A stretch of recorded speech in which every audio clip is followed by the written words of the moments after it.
Uh, just to make one reference to the previous member of parliament who also happened to be a learner friend of mine in court of law, just to correct on one point, the one who comes to seek equity must come with a free hand is true, but as far as the deputy secretary general is concerned, he went to the bribery commission not for equity but for justice. I am not here to go into the merit. Let the relevant authority do the investigation and let the truth comes out. So that's the best way to do it. And let me leave it at there. கௌரவ தவிசாளர் அவர்களே, ஒரு முக்கியமான தினமாகத்தான் இன்று எனக்கு இது இருக்கின்றது. ஏனென்றால் பாராளுமன்றத்தில் ஒரு புதிதான பாராளுமன்ற உறுப்பினராக வந்த பிற்பாடு நான் முதலாவது தனிநபர் சட்டம் மசோதாவை செயலாளர் நாயகம் அவரிடம் சமர்ப்பித்திருக்கின்றேன். I have submitted to the Secretary General.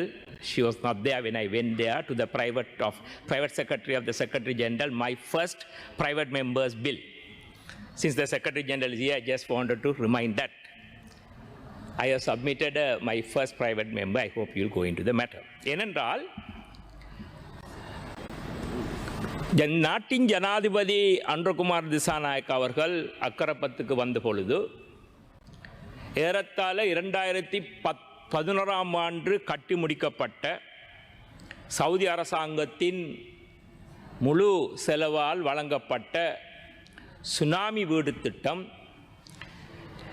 Jathika Hela உரிமைய Dighavapi பன்சலை தன்னுடைய கையில் வைத்து கொண்டு உச்ச நீதிமன்றத்துக்கு போய் அதனை நடைமுறைப்படுத்த முடியாமல் முடக்கி வைத்திருக்கின்றது.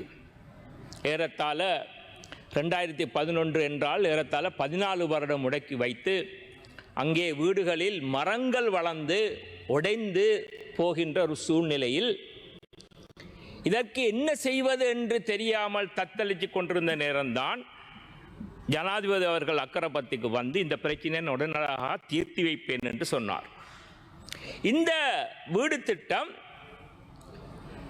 கிழக்கு மாகாணத்தில் சுனாமியால் பாதிக்கப்பட்டவர்களுக்காக வழங்கப்பட்ட வீடு திட்டம்.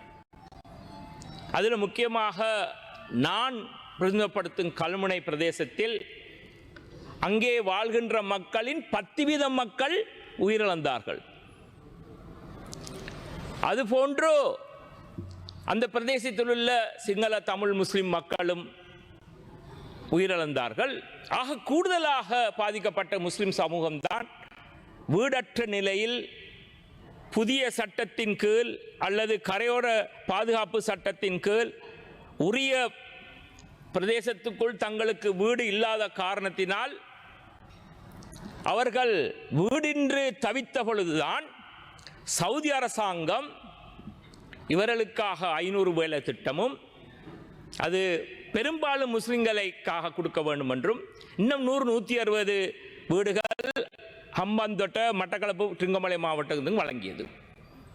அந்த வீட்டு திட்டம் செய்து முடிவடைந்த சூழ்நிலையில் அதை அந்த பாதிக்கப்பட்ட நபர்கள் பெரும்பான்மையர்கள் முஸ்லிம்களாக இருந்த பொழுது அவர்களுக்கு வழங்க அண்ணா இருந்த பொழுதுதான் ஜேச்சு உடைய இன்ஸ்டிகேஷனில் வழக்கொண்டு போடப்பட்டு உயர் நீதிமன்றத்தில் அதை இடைநிறுத்தி அவர்களுக்கு அதை வழங்க முடியாது, பொதுவாக இந்த நாட்டில் இருக்கின்ற வீடற்ற மக்களுக்கு தான் வழங்க வேண்டும் என்ற தீர்ப்பை எடுத்து இந்த நாட்டில் இருக்கின்ற இன அடிப்படையில் 70% பெரும்பான்மை சிங்களவர்களுக்கும் மற்ற 30% தான் சிறுபான்மைகளுக்கும் கொடுக்கப்பட வேண்டும் என்ற ஒரு இக்கட்டான நிலையில் இருக்கும் பொழுது இதை எப்படி நாங்கள் முகம் கொடுப்பது என்று தத்தளித்துக் கொண்டிருந்த பொழுது நான் இன்று அதற்கான தீர்வை கொடுத்திருக்கின்றேன். I have presented a solution for this problem. සුනාමියෙන් විපතට පත් වූ ඒ ජනතාවට ලබා දිය යුතු ඉඩම සම්බන්ධයෙන් මතුවී තිබෙන ප්‍රශ්නයට මම අද යෝජනාවක් ඉදිරිපත් කරලා තියෙනවා. ඒ යෝජනාව තමයි නොරච්චෝල නිවාස ව්‍යාපෘති විශේෂ විධිවිධාන පනත. නොරච්චෝலை வீட்டு திட்ட விசேட சட்டம் ஒன்று நான் இன்று பாராளுமன்றம் முன் வைத்திருக்கின்றேன். அதன் அடிப்படையில் மற்ற சட்டங்களில் எது எவ்வாறாயில் இருந்தாலும் கூட இதற்கு முன்பு இருக்கின்ற நீதிமன்ற தீர்ப்பில் எப்படி இருந்தாலும் கூட வீட்டமைப்புக்கு அந்த வீடமைப்பு சம்பந்தமான அமைச்சருக்கு முடியும் இந்த வீட்டு திட்டத்தை உண்மையாகவே பாதிக்கப்பட்டவர்களுக்கு வழங்குவதற்கான தீர்மானங்கள் சுப்ரீம் கோர்ட் தீர்ப்பை பற்றி எந்த அச்சமும் இல்லாமல் செய்ய முடியும். பார்லமென்ட் என்பதுதான் எல்லா சட்டங்களுக்கும் மேலாக இருப்பது. පාර්ලිමේන්තුව අපිට තියෙන සම්පූර්ණ බලතල ඔබලාට තියෙන 159ක් විපක්ෂ සම්පූර්ණ මේකට සහයෝග දක්වන්න පුළුවන්.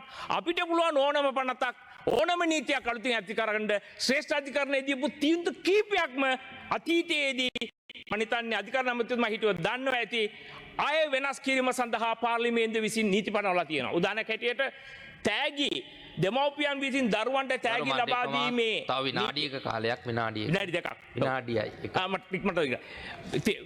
අවුරුදු මේ දෙමව්පියන් දරුවන්ට දෙන තෑගි මේ අගරු කිරීමේ නීති විරෝධ ඒක වවලංගු කිරීමේ බලතල අධිකරණයේ නොගස් කරන්න පුළුවන් කියලා ශ්‍රේෂ්ඨ අධිකරණ අභියාචන තීන්දුව කළ අවස්ථාවේදී ඒ වග කිරීම සඳහා පනතක් ගෙනවා. ஆகவேதான் கௌரவ தவிசாளர் அவர்களே இன்று என்னால் கொண்டு வந்த இந்த நுரைச்சோலை வீட்டு திட்ட விசேட விதிவிதானம் உள்ள இந்த சட்டத்தை நீங்கள் நிச்சயமாக நிறைவேற்ற வேண்டும் என்று கேட்டுக்கொண்டு எனக்கு வழங்கப்பட்டுள்ள சிறு காலத்தில் எனக்கு தேவையான இந்த விடயத்தை பேசுவதற்காக என்னை மன்னித்துக் கொண்டு என்னுடைய பேச்சை முடித்து வைக்கின்றேன். நன்றி.